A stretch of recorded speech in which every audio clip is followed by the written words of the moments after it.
Everybody, it's Jim Hiles at First Capital Advisors Group. It's October 1st. Today, a special edition. How exciting is this? We're talking about a bubble.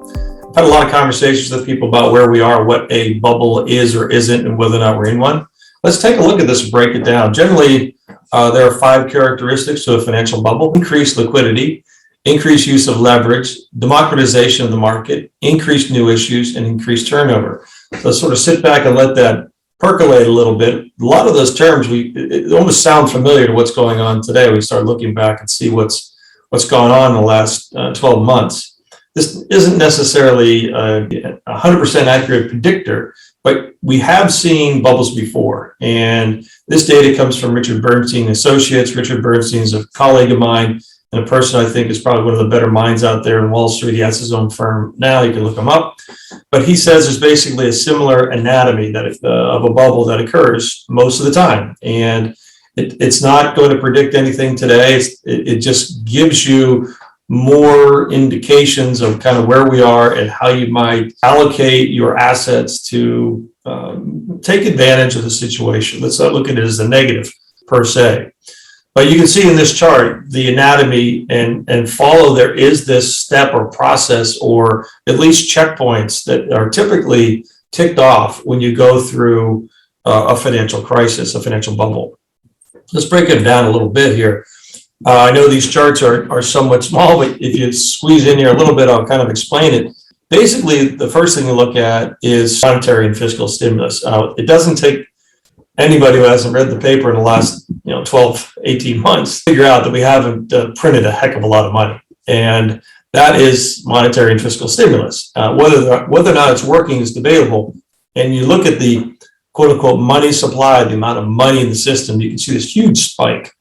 The question is whether or not the money is being used in the right way. What it is creating is a huge balance sheet on the Federal Reserve side. And you put the two together, and essentially the Fed is buying assets, and they're essentially buying their own assets. And that gets to be a little bit more of an issue over time, because what you're doing is you're creating debt. When you create debt, you get to a certain point where that just doesn't work out, much like any other individual situation with credit. The other thing you see in the anatomy of a bubble, if the Fed corners the Treasury market. And what that means is that they corner it in the fact that they've got it, you could call it a monopoly over it, because they control the price of it by essentially buying it and creating a market all by themselves. And you look at what's going on right now, the federal ownership in terms of percentages of their Treasury market. I mean, 54% of all 10 and 20-year Treasury bonds issued are actually owned by our federal government. So you got to look at that. How about the flattening of the yield curve? This basically means that the long-term yields and the short-term yields, there's no difference between the two. So it doesn't make a lot of sense from a banking standpoint to even want to lend money, because you're not going to get paid on that. And it makes it very difficult for the bond market to figure out exactly where to place money and how to handle risk. Well, this has generally been influenced by monetary policy and the Fed. And you have the flattening of this yield curve, which creates difficulties in the market as to how to assess pricing of all kinds of things, like what's the price of a bond, what's the price of a stock, what's going to be the price of a bond or a stock, or even real estate or loans. So when you get a situation where there's an artificial flattening, it's definitely a check you have to look at when you're talking about a bubble.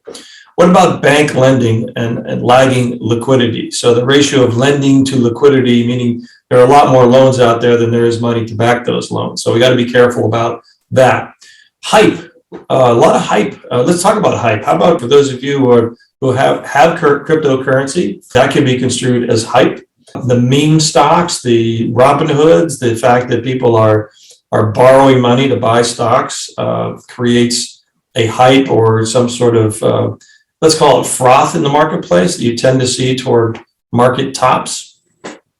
But on the other hand, there are opportunities that are created. Yes, one of the problems you might see is that the premium for growth, long-term growth, i.e. tech, consumer discretionary, maybe even communication services, or the fast movers in the economy may take a beating in something like this. But there are other assets and sectors which could outperform. And we see here, looking at the data from Bloomberg, that is exactly the case at post-2000 tech bubble crash, where you had significant performance coming from energy, materials, industrials, and small cap stocks.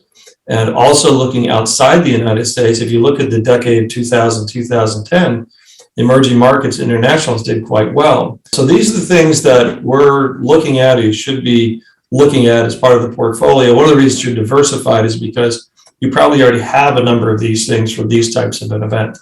So anyway, just to break down the concept of what a bubble is, does this mean we should go to cash? And the answer is no. We should stay invested in the market. We are still what we call risk on from the total market standpoint. There are still a lot of good things going on in the economy. So this is no time to panic, but we are certainly reassessing. We are looking for these opportunities and putting them in our portfolios today to make sure that if something does happen, we're not going to be caught off guard.